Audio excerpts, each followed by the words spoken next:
오늘 하나님 말씀 구약 성경 호세아 2장 14절에서 15절까지 두 절만 한번 묵상해 보도록 하죠. 저와 한 목소리로 14절 15절 말씀을 읽도록 하겠습니다. 시작. 그러므로 보라, 내가 그를 타일러 거친 들로 데리고 가서 말로 위로하고 거기서 비로소 그의 포도원을 그에게 주고 아골 골짜기로 소망의 문을 삼아 주리니 그가 거기서 응대하기를 어렸을 때와 애굽 땅에서 올라오던 날과 같이 하리라. 아멘. 여러분과 제가 믿는 하나님은 어떤 분인가요? 여러분 어떤 하나님을 믿고 계시나요? 좋으신 하나님이요? 그래요? 제가 오늘 제목을 이렇게 잡았어요. 아골 골짜기와 소망의 문. 아골 골짜기와 소망의 문. 근데 오늘 성경은 이 말씀을 이렇게 기록을 했습니다. 아골 골짜기로 소망의 문으로 삼아 주겠다. 저는 이 말씀을 읽다가 오늘 여러분과 나누고 싶은 메시지가 떠오른 겁니다. 그래, 하나님께는 아골 골짜기나 소망의 문이나 똑같지. 그거였습니다. 전 그게 가장 좋았어요.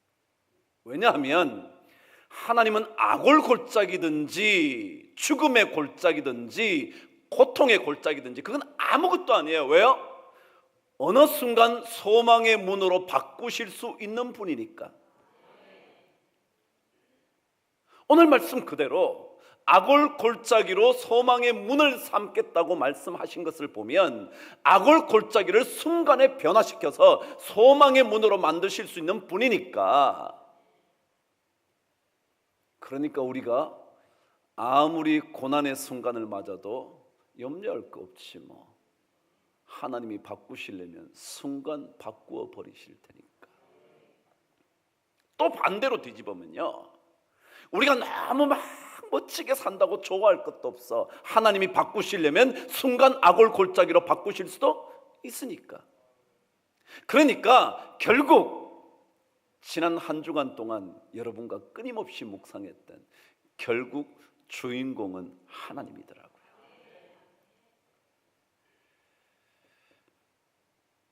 우리 그리스도인들에게는, 하나님을 믿는 자들에게는 아골 골짜기가 문제될 거 없어요.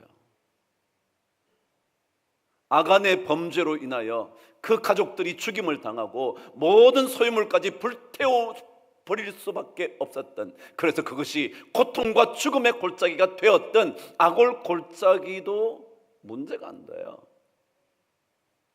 하나님은 제 대신 화관을 우리에게 주실 수 있는 분이거든요.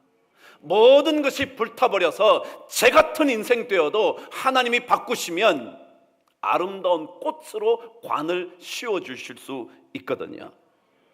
언제든지 바꾸실 수 있는 분이니까 너무 고민할 거 없잖아요. 너무 염려할 거 없잖아요. 고통의 골짜기를 지나간다 그래서 너무 눈물 흘릴 거 없잖아요. 주님이 아골 골짜기로 소망의 문을 만들어 주실 수 있으니까요. 어떤 글을 보니까 이런 걸 적어놨대요. 인간이 무언가 전진하려고 할 때 전진하지 못하는 잘못된 확신 세 가지가 있답니다. 여러분과 제가 인생길을 잘 전진해 나가려고 할 때 그 전진하는 것을 막는 잘못된 확신이 있다는 거예요. 그 첫 번째가 나는 언제나 잘 돼야 한다는 확신이래요. 내가 늘 잘 돼야지. 근데 그 확신이 우리를 굉장히 고통스럽게 만들면서 전진하지 못하게 만든대요. 근데 여러분, 우리 그리스도인들은 잘 안 돼도 괜찮아요. 왜요? 하나님께서 그 순간을 바꾸실 때가 있으면 바꾸시는 거니까. 그러니까 그게 문제가 아닌데, 대부분의 사람들은 이 생각, 그래 우리는 잘 돼야 되는데, 내 자식이 잘 돼야 되는데, 사업이 잘 돼야 되는데, 그 생각하니까 오히려 전진하기가 어렵다는 거예요. 왜요? 조금만 어려움에 닥치면 그걸 이길 수가 없는 거예요. 두 번째 잘못된 확신이요, 남들이 꼭 나에게 잘 대우해야 한다는 확신이야. 이것 때문에 너무 화나죠. 나는 잘했는데 상대방이 못하는 거예요. 너무 억울한 거예요. 잘해야 되는데, 그 사람이, 남편이 잘해야 되는데, 부인이 내가 이 정도 수고하면 잘해야 되는데, 자식이 우리가 이만큼 땀 흘리면 잘해야 되는데, 아니 우리가 부모님께 이렇게 효도하는데 아버지가 좀 잘해야 되는데, 그거예요. 아니요, 우리가 잘한다고 그 사람이 다 잘합니까? 대답이 없네. 여러분이 잘하면 다 잘하나요? 아니요, 우리는 잘했는데, 우리는 참 진실한 마음으로 했는데 전혀 엉뚱하게 답이 돌아오는 거 경험 안 해보셨나요? 근데 우리는 자꾸 이런 생각을 합니다. 남이 나에게 늘 잘해줘야지, 잘해줘야지. 세 번째, 잘못된 확신. 세상은 늘 힘들지 않아야 한다는 확신. 내가 사는 삶은 어려우면 안 돼, 어려우면 안 돼. 어디 세상에 그런 세상이 있나요? 그곳으로 나 좀 보내줘. 그런 세상이 어디 있어요? 근데 우리는 자꾸만 이 세상은 어렵지 않아야 된다고 생각하는 거예요. 아니요, 어려울 수 있어요. 그런데 어려울 수 있는데, 남들이 오해해서 나를 잘못 대우할 수 있는데, 우리 그리스도인에게 문제가 안 돼요. 왜요? 그것을 하나님이 뭘로 바꿀 수 있는 거니까? 소망의 문으로 바꾸실 수 있는 거니까. 그래서 우리 그리스도인들은 이런 확신을 가지다가도, 잘못된 확신을 가지다가도 하나님 때문에 또다시 전진하는 거예요. 내가 잘했지만 저 사람이 오해해도요, 그래 오해한들 뭐 어때, 언젠가 오해가 풀리는 날 더 놀라운 일이 벌어지겠지. 세상이 지금 힘들지만 뭐 어때, 어느 순간 그것이 우리의 삶에 진짜 희망이 될 수 있을지 모르는데. 여러분, 속 썩이던 자녀가 좋은 효자 되는 거 많이 보셨나요? 안 보셨나 보죠? 보시게 되기를 바랍니다. 진짜 속 썩이던 자식이 나중 되면 제일 효자 노릇하는 거 경험해 보신, 아니 들어보신 적 있나요? 전 참 많거든요. 여러분, 지금 안 된다고 그게 문제가 아니잖아요. 그리스도인은 더더욱이 오늘 말씀 그대로 악을 골짜기도 소망의 문이 될 수가 있는데, 우리가 너무 악을 골짜기를 지난다고, 고통의 순간을 지나간다고 너무 힘겨워하지는 않는가? 혹시라도 소망의 문으로 바꾸시는 하나님에 대한 신뢰가 약해진 것은 아닌가? 그거 우리 점검해 보는 거죠. 오늘 말씀에요, 이 말씀을 뒷받침하는 내용이 계속 적혀져 있어요. 오늘 저와 함께 14절 앞부분을 읽겠습니다. 시작. 그러므로 보라, 내가 그를 타일러 거친 들로 데리고 간대요. 여러분, 이상하잖아요. 하나님께서 우리를 잘 타일러서, 야, 너 힘내야지, 잘해야지 라고 말하고 어디로 데려가신대요? 거친 들로 데려가신대요. 거친 들. 여러분, 거친 들은요 뭐냐면, 원어 그대로 하면 광야라는 것입니다. 히브리어로 미드바르라는 것은 광야입니다. 거친 들이라 그랬지만 하나님이 우리를 어디로 데려가신다고요? 광야로 데리고 가신대. 이런 말이나 되나요? 세상 사람들이 잘못된 확신이 있대죠. 그게 뭐래요? 세상은 전부 다 어렵지 않아야 된다고 생각해요. 그런데 하나님은 우리를 어디로 데려가요? 어려운 광야로 데리고 가신대. 광야로. 그런데 제가 몇 번 그랬죠. 아니, 계속 반복하죠. 광야면 뭐 어때요? 그게 뭐가 될 건데? 소망의 문이 될 건데. 그러니까 여러분, 거친 들로 우리를 데리고 가셔도 염려할 것 없고요, 힘든 삶의 과정을 거치게 해도 염려할 것 없죠. 왜요? 하나님은 아골 골짜기로 소망의 문을 삼아 주시니까. 그러니까 여기에 거친 들로 데리고 간다는 것 고민할 것 아닙니다. 거친 들이라는 것은 고통의 땅이기도 할 겁니다. 황무지이기도 할 겁니다. 사람이 살 수 없는 곳이라고 사전적인 의미는 담겨져 있습니다. 그런데 여러분, 제가 이 사전 의미를 찾다가, 그래요, 이 미드바르라는 단어는 워낙 유명한 단어라 사전을 찾아보면 이렇게 돼 있어요. 그런데 광야 그곳에는 오아시스가 여기저기 존재하는 곳, 이렇게 돼 있어요. 광야가 어디라고요? 오아시스가 여기저기 존재하는 곳이래. 야, 이 의미 있지 않나요? 광야요, 여러분 어렵죠? 우리 사는 게 다 광야 같지 않나요? 정말 지긋지긋하지 않나요? 우리 장로님께서 오늘 임장님께 기도를 하시는데 제가 저기 앉아서 그런 생각이 들더라고요. 그래, 그래도 기다려야지. 기도하는 제 생각에 기다려야지, 그 생각이 들어요. 근데 기다리기가 쉽나요? 참 기다리면 어려운 거예요. 그럼에도 불구하고 기다림의 광야에서 우리는 때때로 여기저기 준비된 오아시스를 보는 거 아니에요? 그게 인생 아니에요? 여러분, 세상 사람들은요, 이런 광야에서 우리 인생이 어떻게 사나 늘 그렇게 생각해요. 이런 광야가 나를 얼마나 괴롭히는데 내 인생이 제대로 될 리가 있겠어? 생각해요. 근데 하나님은요, 그렇게 생각 안 해요. 시편 79편으로 갈 테니까 한번 찾아보시죠. 시편 79편. 죄송해요, 78편이었어요. 시편 78편.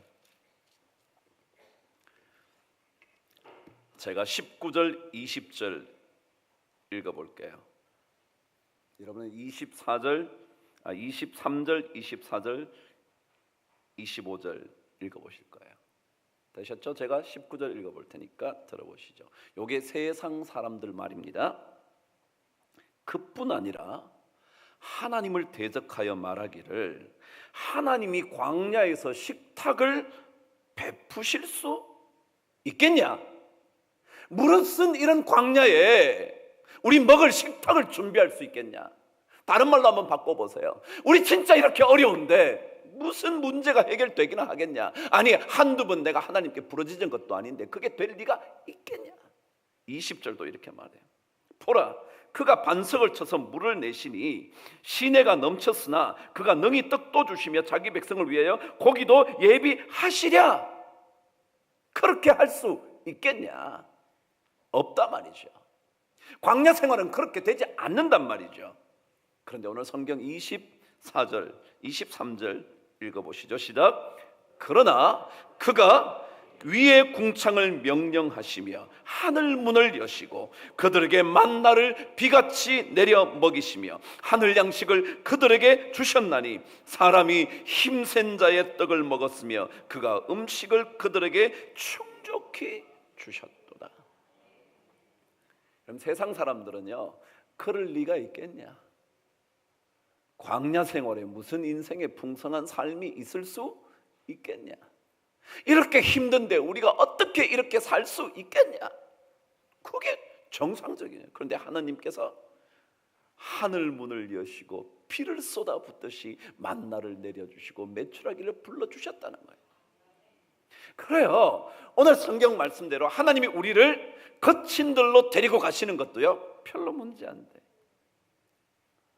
여러분, 그리스 사람들이나 로마 사람들이요, 그레코 로만 시대라 그러죠. 이 시대에요, 광야라는 것은 그 사람들이 하나님을 믿지 않았음에도 불구하고요, 무슨 생각을 하고 있었냐면 광야라는 것은 신의 계시를 기다리는 곳이라고 이해했대요. 뭐요? 신의 계시를 기다리는 곳이 어디라고요? 광야라고요. 하나님을 몰랐던 사람들도요, 언젠가 여러분에게 이 말씀을 들려드렸잖아요. 광야라는 미드바르라는 단어는 다바르라는 단어와 연결되어 있다고. 미드바르, 다바르 비슷하죠? 다바르가 뭐냐면 말씀 혹은 말씀하신다. 누가요? 하나님이에요. 어디에서 말씀하세요? 광야에서 말씀하신다. 야, 내가 하늘 문을 열게, 그리고 빛처럼 쏟아부을게, 동푸릉을 불어 메추라기를 불러올게, 걱정하지 마. 뭐 하신다고요? 말씀하신다고요. 신앙생활은 그런 거예요. 광야에서 누구의 음성을 듣는 거예요? 하나님의 음성을 듣는 거예요. 광야에서 하나님께서 우리를 향하여 말씀하시는 그 음성을 듣는 거예요. 그래서 광야는 옛날부터 하나님이 자신을 계시하시는 그곳을 뭐라 그런다고요? 광야라 그런다. 왜 우리를 거친 들로 데리고 간다고요? 하나님의 음성을 듣게 하시려고. 뭘로 바꾸시는? 아골 골짜기를 소망의 문으로 바꿔줄 거야 라는 말씀 듣게 하려고.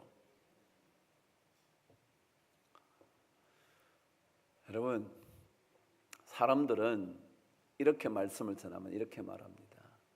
그럼 처음부터 그러지 말지, 뭐 하나님은 치사하게 광야로 데리고 갔다가 뭐 소망의 문으로 바꿔주고 그럴 거 없지 않냐. 여러분, 아니야. 하나님은 제일 좋은 걸 알고 계세요. 여러분이 늘 좋은 길만 가면요, 아무것도 생각 안 해. 감사도 잃어버려요. 그래서 오늘 말씀에 의하면 호세아서는 이렇게 말해요. 거친들로 데리고 가서 그들에게 말로 위로하면서 비로소 그들에게 포도원의 포도를 주겠다. 오늘 말씀 여러분 저와 함께 14절 다시 한번 읽도록 합니다. 시작. 15절. 거기서 비로소 그의 포도원을 그에게 주겠다 그랬어요. 여러분, 원래 포도원이 누구 거라고요? 자기 거라고요. 자기 건데 비로소 하나님이 그들에게 다시 그것을 준대요. 그 얘기는 뭐예요? 있기는 있었는데 자기 거였는데 다시 준대. 무슨 이해가 되시나요? 이 말이 뭔지 아세요? 여러분, 이스라엘 백성들에게는요, 가장 중요한 것 두 가지를 꼽으라 그러면 포도와 감람나무입니다. 포도나무와 감람나무입니다. 왜냐하면 포도나무는 포도를 내잖아요. 포도를 내는데 이 포도는 삶의 기쁨을 주는 것이라고 생각해요. 포도주를 마시면 기쁨이 왔잖아요. 즐거워하잖아요. 그래서 이 포도는요, 기쁨을 상징하는 중요한 단어입니다. 감람나무는 뭐냐면 기름을 주는 겁니다. 이 기름은 풍성함의 대표적인 단어이고요, 그것만 아니라 이 기름을 통하여 많은 부를 얻을 수 있어서 이것으로 물건을 구할 수 있었대요. 상품들을 뭘로 바꿀 수 있다고요? 감람나무, 감람류를 팔아서 얻는 거예요. 그래서 성경에 기름을 준다는 얘기 많잖아요. 다시 말하면 이스라엘 백성들에게 이 포도원이라는 것은요, 기쁨을 주는 거예요. 그럼 오늘 이 말씀 무슨 말이에요? 비로소 그에게 그의 포도원을 그에게 준대. 내 건데 뭐 내 건데. 근데 다시 준다는 말이 뭐예요? 포도원을 통하여 기쁘게 살아야 되는데 기쁨을 다 잃어버렸어. 줬는데도 감사한 줄도 몰라. 누리고 있는데도 누리고 있는 줄도 모르고 기쁨의 찬송을 부를 줄도 몰라. 그래서 다시 주는 거야. 너 이게 진짜 기쁜 거야. 근데 우리는 좀 잘 지나면 뭐예요? 고마운 줄 몰라. 제가 군대 생활 또 얘기해요. 밑에 사람들 잘해주면 뭐예요? 고마운 줄을 몰라. 오히려 기어올라. 참 이상해. 이게 인간이잖아요. 그러니까 자기에게 그 놀라운 기쁨의 근원인 포도원이 있는데 그 포도원이 하나도 자기에게 감사와 감격과 기쁨을 주지 않는 거예요.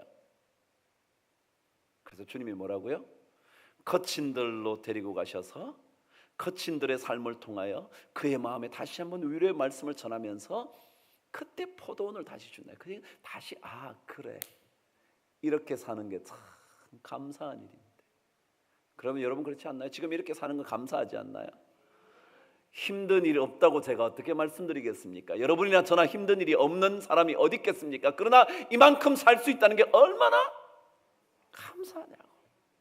이걸 잃어버린 사람에게 하나님이 포도원을 다시 주겠다는 거예요.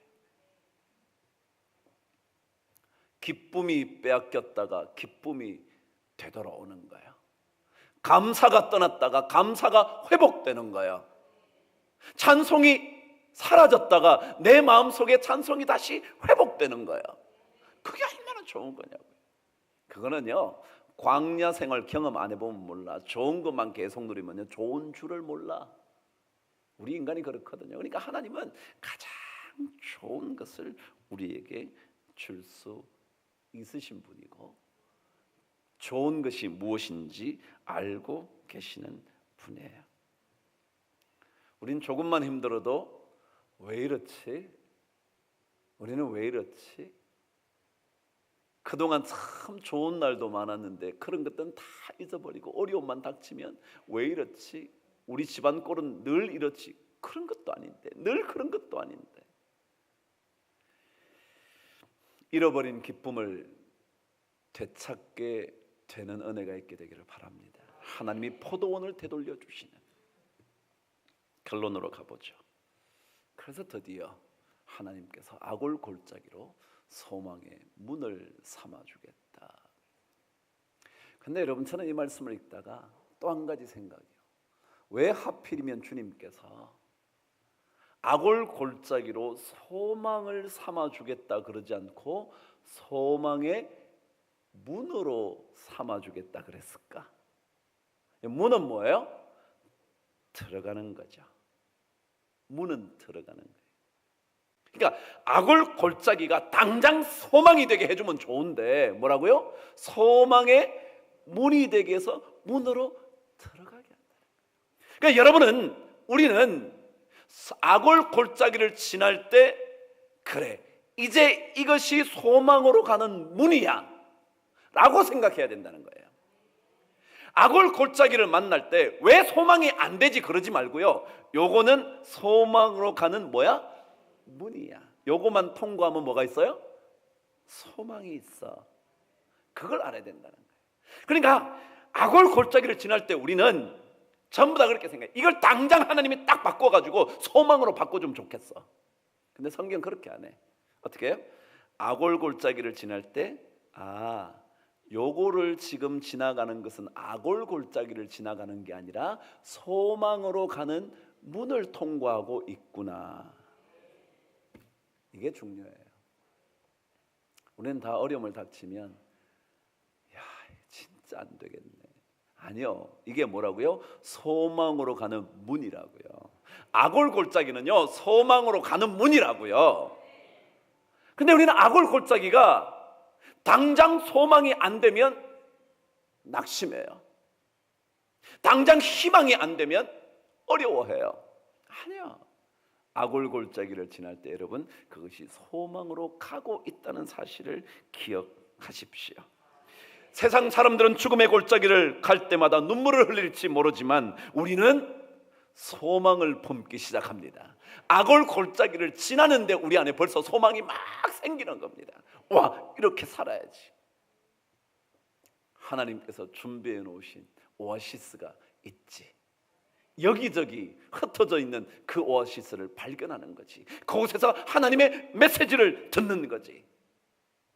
광야는 더 이상 광야가 아니지. 그곳에서 하나님께서 식탁을 베푸실 수 있는 곳이지. 헬렌 켈러가 이런 얘기 했습니다. 눈이 먼 것보다 더 나쁜 것은 앞을 보면서도 미래를 보지 못하는 것이다. 참 멋진 말이죠. 눈이 먼 것보다 더 나쁜 게 있대. 얼마나 답답한 인생입니까? 볼 수 없다는 게 얼마나 고통스러운 일입니까? 근데 눈이 먼 것보다 더 나쁜 게 있는데 눈 뜨고 앞을 보면서도 미래를 못 보는 거예요. 눈 뜨고 있으니까 차라리 아골골짜기밖에 못 보는 거야. 와, 이것밖에 없냐라고 그러는 거예요. 아니요, 우리는 뭐요? 아골골짜기를 보면서 뭘 봐요? 하나님의 미래를 봐요. 와, 저는 이런 인생이 우리의 인생 아닐까? 믿음의 인생 아닐까? 이것이 바로 믿음의 여행 아닐까? 눈 뜨고 아골골짜기를 보고 있지만 우리는 그 아골골짜기만 보는 것이 아니라 하나님의 미래의 소망을 보는 것. 그게 우리의 믿음의 여행을 하는 사람들의 아름다운 삶이 아닐까. 그래서 존 F 케네디가 그런 얘기를 했더군요. 편안한 삶을 소망하지 말고 그것을 넘어설 수 있는 강인함을 꿈꾸는 인생이 되라고. 너무 평안한 삶 그러지 말고요, 아골골짜기를 지날 때 와, 하나님의 주시는 소망, 그 소망을 바라보시면서 그 문을 잘 통과하시게 되는 은혜가 있게 되기를 바랍니다.